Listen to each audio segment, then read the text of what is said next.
আসসালামু আলাইকুম। আশা করি সকলেই ভালো আছেন। সুপ্রিয় চাকরি প্রত্যাশী ভাই বোনেরা, যুব উন্নয়ন অধিদপ্তরের যে নিয়োগ সার্কুলারটা রয়েছে, বর্তমানে এইটাতে কিন্তু আবেদন চলমান রয়েছে। তো এপ্রিল মাসের এইটা অনেক বড় একটা নিয়োগ সার্কুলার, যেখানে কিন্তু সর্বমোট ১০৩টি পদ রয়েছে। আর আবেদনের শিক্ষাগত যোগ্যতা শুধুমাত্র এসএসসি পাস করেই আপনারা এই সার্কুলারে আবেদন করতে পারবেন। তো এই ভিডিওতে এই সার্কুলার নিয়ে বিস্তারিত তথ্যগুলো আপনাদেরকে জানানোর চেষ্টা করব। এখানে পদের নাম, পদের সংখ্যা, বেতন স্কেল, শিক্ষাগত যোগ্যতা, এছাড়াও এই সার্কুলারে আপনি কিভাবে আবেদন করবেন, আবেদনের শেষ তারিখ শুরু সকল কিছু, এক কথায় সার্কুলারের মধ্যে যত ধরনের তথ্য রয়েছে সকল তথ্য আপনাদেরকে দেখে দেব, প্লাস বুঝিয়ে দেওয়ার চেষ্টা করব আপনারা কিভাবে কি করবেন। আর আমাদের চ্যানেলে যারা নতুন আছেন অবশ্যই চ্যানেলটিতে সাবস্ক্রাইব করে রাখবেন। আমরা বাংলাদেশের সকল সরকারি নিয়োগ সার্কুলারগুলো এই চ্যানেলে আপলোড দিয়ে থাকি। তো যারা নতুন আছেন অবশ্যই চ্যানেলটিতে সাবস্ক্রাইব করে রাখবেন। যুব উন্নয়ন অধিদপ্তর, যুব ভবন। তো এই ওয়েবসাইট যদি কেউ প্রবেশ করতে চান বা যুব উন্নয়নের ওয়েবসাইট ভিজিট করতে চান, DYD.gov.bd লিখে সার্চ করলেই আপনারা পেয়ে যাবেন। তো প্রথমত বলা রয়েছে, যুব উন্নয়ন অধিদপ্তরের রাজস্ব খাতভুক্ত নিম্ন বর্ণিত শূন্য পদে সম্পূর্ণ অস্থায়ী ভিত্তিতে জনবল নিয়োগের নিমিত্তে নিম্নোক্ত শর্তে জন্মসূত্রে বাংলাদেশের নাগরিক এবং স্থায়ী বাসিন্দাদের নিকট হতে অনলাইনে নির্ধারিত ছকে আবেদনের জন্য আহ্বান করা যাচ্ছে।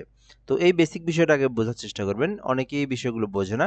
এইটা হচ্ছে সরকারি নিয়োগ সার্কুলার এবং স্থায়ী নিয়োগ সার্কুলার। এখানে বলা হয়েছে যুব উন্নয়ন অধিদপ্তরের রাজস্ব খাতভুক্ত, অর্থাৎ সরকারি স্থায়ী রাজস্ব খাতভুক্ত নিয়োগ সার্কুলার, যেখানে বলা হয়েছে বাংলাদেশের যে কোনো নাগরিক আবেদন করতে পারবে এবং বাংলাদেশের যে কোনো, সে ছেলে মেয়ে, এবং বাংলাদেশের 64 জেলার যে কোনো প্রান্তের যে কেউ আবেদন করতে পারবে, অর্থাৎ সমগ্র বাংলাদেশের এই নিয়োগ সার্কুলার। আর আবেদন করতে চাইলে তাকে অনলাইনের মাধ্যমে নির্ধারিত ছকে আবেদন ফর্ম পূরণ করে তার আবেদনটা সম্পূর্ণ করতে হবে। এই বিষয়গুলো এখানে বলে দেওয়া রয়েছে। তো এখানে পদের নাম রয়েছে। তো ১ নম্বর যে পদটা, অর্থাৎ এখানে পদের নাম একটাই, সেটা হচ্ছে অফিস সহায়ক নিয়োগ দেওয়া হবে। আর পদসংখ্যা ১০৩টি, অর্থাৎ এপ্রিল মাসের মধ্যে অনেক বড় একটা নিয়োগ সার্কুলার এটা, যেখানে সর্বমোট ১০৩টি পদ রয়েছে। ১০৩টি পদ রয়েছে এখানে।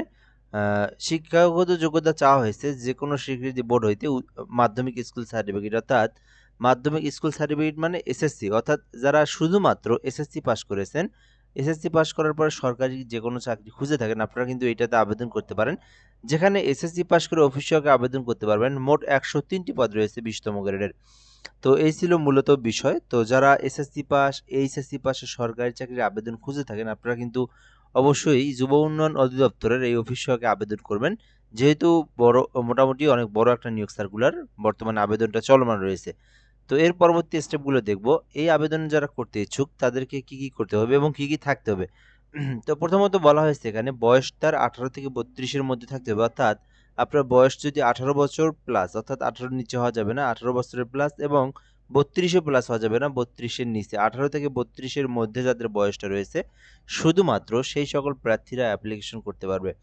এরপরে দেওয়া হয়েছে কিভাবে অ্যাপ্লিকেশন করবেন এবং অ্যাপ্লিকেশনের প্রসেসটা। তো এখানে এই আবেদনটা ২ তারিখে শুরু হয়েছে, অর্থাৎ এই এপ্রিল মাসের ২ তারিখে শুরু হয়েছে, যেটা কিন্তু একেবারেই এপ্রিল মাস, পুরো এপ্রিল মাস পর্যন্ত চলমান থাকবে ১ মে। এক কথায় ১ মে ওইটা আপনারা ১ তারিখ বাদ দেন, অর্থাৎ পুরো এপ্রিল মাসটা এই আবেদনটা চলমান থাকবে। বর্তমানে কিন্তু আবেদনটা চলমান রয়েছে। যারা আবেদন করবেন দ্রুত সময়ের মধ্যে এই আবেদনটা করবেন, যেহেতু এটা একটা অনেক বড় নিয়োগ সার্কুলার। তো এর পরবর্তী স্টেপ দেওয়া রয়েছে এখানে কিভাবে অ্যাপ্লিকেশন করবেন, অ্যাপ্লিকেশনের প্রসেসটা কি। তো যাদের নিজেদের ল্যাপটপ রয়েছে বা কম্পিউটার পিসি রয়েছে, তো আপনি কিন্তু চাইলে নিজেও আবেদন করতে পারেন। তো সেই ক্ষেত্রে আপনাকে dydteletalk.com.bd লিখে গুগল অথবা অনলাইনে সার্চ করতে হবে।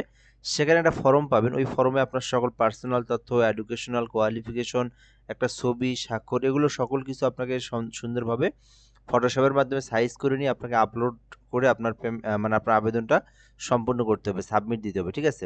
অর্থাৎ যারা আবেদন করতে পারেন তারা dydteletalk.com.bd ওয়েবসাইট থেকে আবেদন করতে পারবেন। এর মধ্যে একটা বিষয় বলে নিই, আপনি কিন্তু চাইলে ঘরে বসে থেকে একদম নির্ভুলভাবে আপনি আমার মাধ্যমে আবেদন করে নিতে পারবেন। আমি কিন্তু বাংলাদেশের সরকারি সকল নিয়োগ সার্কুলারগুলো এই চ্যানেলের মাধ্যমে আপলোড দিয়ে থাকি, এবং এই চ্যানেলের মাধ্যমে এই নাম্বারটা দিয়ে থাকি। তো বাংলাদেশের যে কোনো সরকারি চাকরির আবেদনের জন্য আপনারা এই নাম্বারে যোগাযোগ করতে পারেন। হোয়াটসঅ্যাপে এসএমএস দিবেন, কোন সার্কুলারে কোন পদে আবেদন করবেন সেইটা আপনি বলবেন, আমরা একটা ফর্ম দেব, ওইটা পূরণ করে দিবেন, সঙ্গে সঙ্গে অ্যাপ্লিকেশন করে অ্যাপ্লিকেশন কপির পিডিএফটা আপনাকে দিয়ে দেবো, ঠিক আছে? তো চাইলে এখন আপনি ঘরে বসে থেকেই এই নাম্বারে হোয়াটসঅ্যাপে যোগাযোগ করে যে কোনো সরকারি চাকরির অ্যাপ্লিকেশন করতে পারেন, অথবা আপনি এই সার্কুলারের অ্যাপ্লিকেশনের জন্য এই নাম্বারে হোয়াটসঅ্যাপে যোগাযোগ করতে পারেন। আচ্ছা, এর পরবর্তী স্টেপ দেখাবো যারা নিজেরা আবেদন করবেন তারা তারপর কি স্টেপ কি করবেন। তো যারা নিজেরাই আবেদন করবেন, আবেদনের পর আপনার একটা পেমেন্ট ফি সম্পূর্ণ করতে হবে, যেটা হচ্ছে সরকারি ফি। তো 20তম গ্রেডের সরকারি ফি যেটা, সেটা হচ্ছে 56 টাকা, অর্থাৎ 2টা এসএমএস সহ প্রায় 65 টাকার মতো পড়ে। অর্থাৎ যারা নিজেরাই আবেদন করবেন, তো আপনারা মিনিমাম 65 টাকা রিচার্জ করবেন।